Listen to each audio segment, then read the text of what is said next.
एक छोटे से गांव में हर शाम लोग चौपाल पर इकट्ठा होते थे, जहां गांव के मुखिया बैठकर गांव की समस्याओं पर चर्चा करते थे।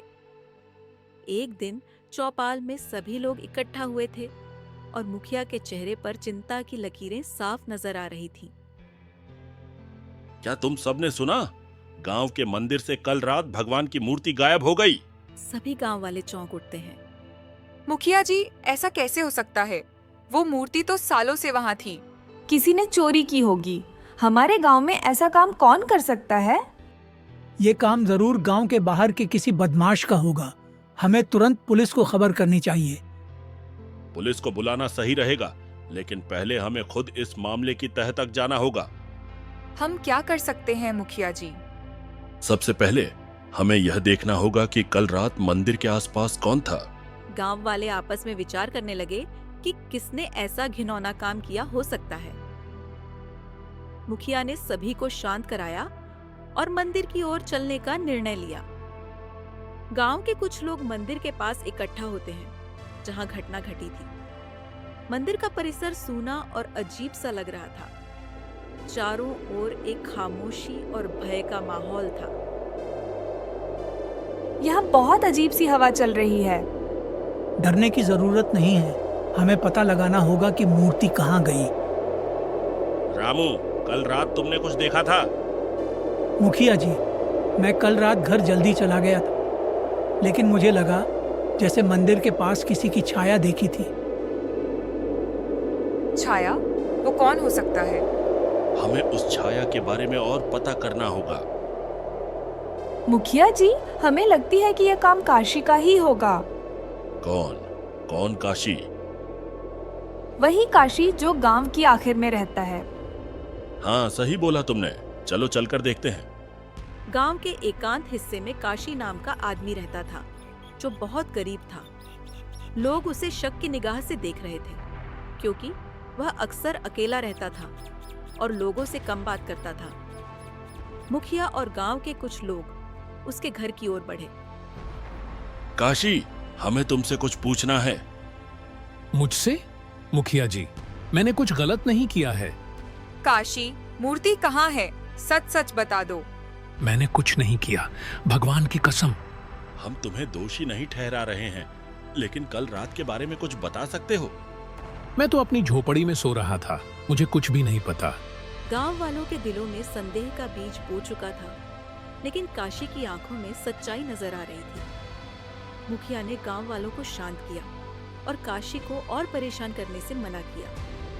मुखिया और गांव के कुछ लोग जंगल की ओर चल दिए, जहां काशी के बारे में कुछ सुराग मिलने की उम्मीद थी। जंगल घना और भयावह था और गांव वालों के दिलों में एक अनजाना डर समा रहा था।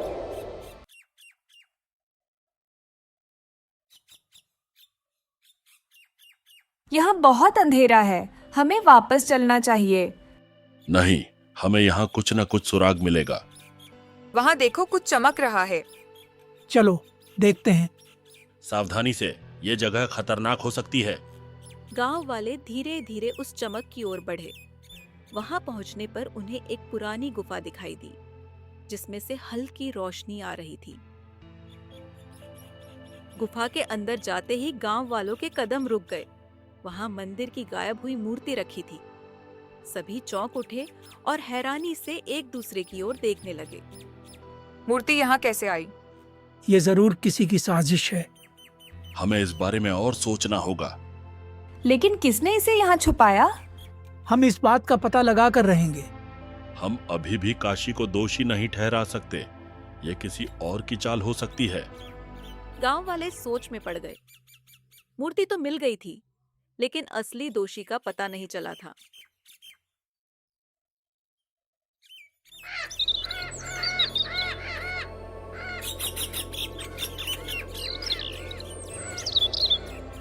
अगले दिन गांव में हड़कंप मच गया जब असली चोर का पता चला। वह चोर कोई और नहीं, बल्कि गांव का ही एक आदमी निकला, जिसने लालच में आकर यह चोरी की थी। मैंने लालच में आकर मूर्ति चुराई थी। मैं दोषी हूँ, मुझे माफ कर दो। मैंने बहुत बड़ी गलती की है। हमने काशी को गलत समझा। सच्चाई ये है कि असली दोषी हमारे बीच का ही एक आदमी था। मुखिया जी, हमसे गलती हो गई। काशी को बेवजह दोषी ठहराया गया। अब हमें उसकी मदद करनी चाहिए। हमें मिलकर काशी का साथ देना होगा। सच्चाई की जीत हुई और हमने सीख ली। गांव वालों ने काशी से माफी मांगी और उसे गांव का सम्मानित सदस्य मानकर उसकी मदद करने का फैसला किया। गांव में एक बार फिर से शांति और सद्भाव का माहौल बन गया। आज से हम सब मिलकर एक नए सिरे से गांव का निर्माण करेंगे। किसी को भी बिना सबूत के दोषी नहीं ठहराएंगे। हमारे गांव में अब सिर्फ सच्चाई की ही जीत होगी। इस कहानी से गांव वालों ने सच्चाई की ताकत को पहचाना और सच्चाई के रास्ते पर चलने का संकल्प लिया। काशी के साथ हुई अन्याय की भरपाई की गई और गांव में एक नई शुरुआत हुई। इस प्रकार गांव में एक नई सुबह की शुरुआत हुई, जहां सच्चाई, न्याय और आपसी समझ का नया अध्याय लिखा गया।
Thank you.